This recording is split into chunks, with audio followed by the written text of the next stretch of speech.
bannock, bake. I do not measure my flour. I do not measure anything, and so I'm afraid I cannot teach you. You'll have to watch as I did, watch and feel. The amount of flour doesn't matter. I empty it straight from the bag, wait for the plume of dust to settle. It covers the countertops, dulls the shelves. Everything looks unclean. I add about 4 palms worth of baking powder, a pinch of salt, use the backs of my fingers to mix the dry, then wipe my hands clean on the sides of my pants. Do not tell the ancestors that I also use yeast. That is the secret, blooming the yeast in warm water until it is frothy, then add it to the dry. My excuse is my colonized mind. My excuse is I do not know better. I do not know anything.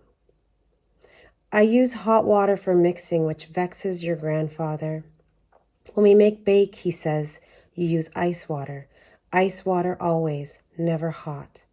He feels we are thieving something when we make the bannock, refuses to believe that they are the same, that the bannock and the bake filled starved bellies, the bellies of the enslaved and the bellies of the enfranchised.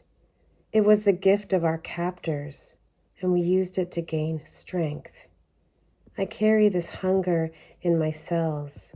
You carry this starvation memory that we brag about at powwows. Who makes the best fry bread? At potlucks, who fries the best bake? I add creamed coconut, grated from the block, when we are having buljow, and I leave it out when there's moose to stew. For both, I fry in cast iron, I fry in Crisco. I do not measure, just pull handfuls of dough from the mound and flatten it on the countertop, lay it in the oil. I use a fork to turn it. I salt it the second it comes off the pan. Bannock is best dipped in soup.